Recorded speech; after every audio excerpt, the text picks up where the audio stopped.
Well, that is still to come, but first a special report into calls for the music industry to take on a legal duty of care towards young artists following the death of One Direction star Liam Payne. His death has shone a spotlight on the pressures facing young stars and the support they receive, or perhaps lack of it. The Eternal singer Kelly Bryant told ITV News record companies should be doing more to look after their artists. And Guy Chambers, the songwriter behind Robbie Williams' biggest solo hits, told us that under-18s simply should not be put in pop groups. He says Payne's death should be a wake-up call to the industry. It comes as a petition asking for what's being called Liam's Law, safeguarding mental health protection for artists throughout their careers, has reached more than 135,000 signatures. Our arts editor, Nina Nana, reports. At the bottom of your spine, but I love them endlessly. The rewards are obvious. It is on the face of it a dream come true. I'm in love with you. But since the tragic death of One Direction star Liam Payne, the music industry has found itself facing questions about the support system for young artists. Stay.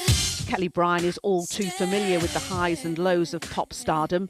A teenager when she joined the band Eternal in the 90s.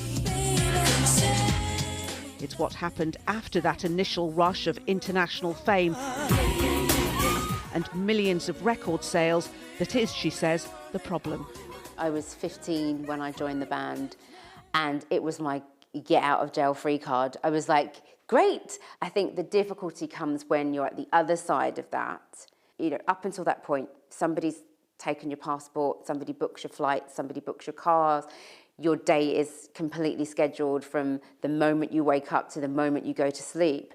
And then one day you wake up and it's not. You know, when I got the fax sent to my house with regards to me not being in the band anymore, I mean, there was press camped outside my house, but yet that protective bubble that had protected me up until that point was nowhere to be seen. Did anyone at any point call you after, you know, you left the band from the record company and say, look, you know, how's your mental health? How are you doing? Absolutely not, which is why I've always been an advocate for saying that record companies and production companies need to do more. I know that life won't break me.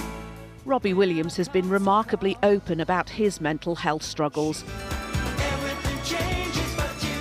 He became a teenage millionaire during his time with Take That, but now talks about how the pressure and demands led to drug and alcohol problems. I wasn't adept at dealing with the dynamics in the band at such an early age. And that's when the wheels came off. The songwriter and producer who worked with Williams after Take That, creating his biggest solo hits, says the singer was so fragile, under-18s should not be put in pop bands. These bands work incredibly hard, and they're very young, and they're in an adult world, and they're not prepared for it.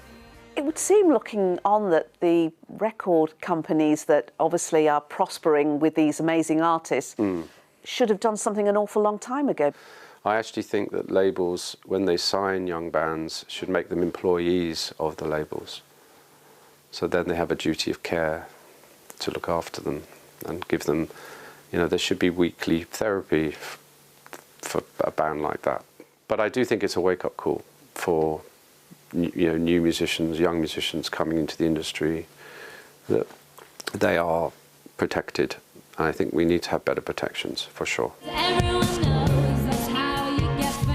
Lily Allen, a vocal critic of the music industry, echoes the call in her recent podcast for record labels to properly employ performers.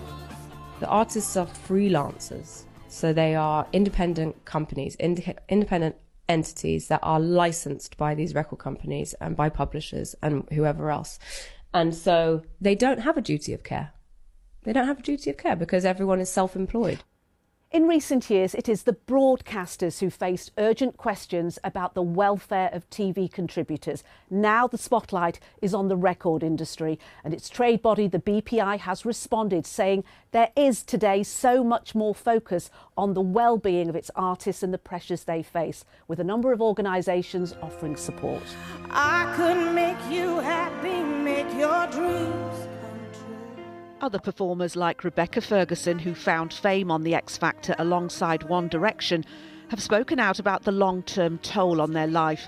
And one leading psychologist who advises on duty of care in the media says young people should be able to follow their dreams, but be prepared.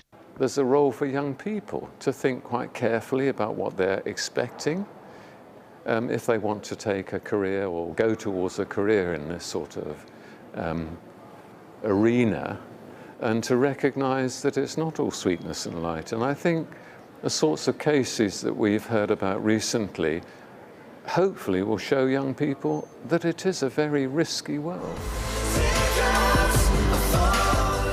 The full details surrounding the death of Liam Payne are yet to be revealed, but as preparations for his funeral are underway, it is clear that the tragedy has rallied those who have long called for a music industry that is kinder and more accountable.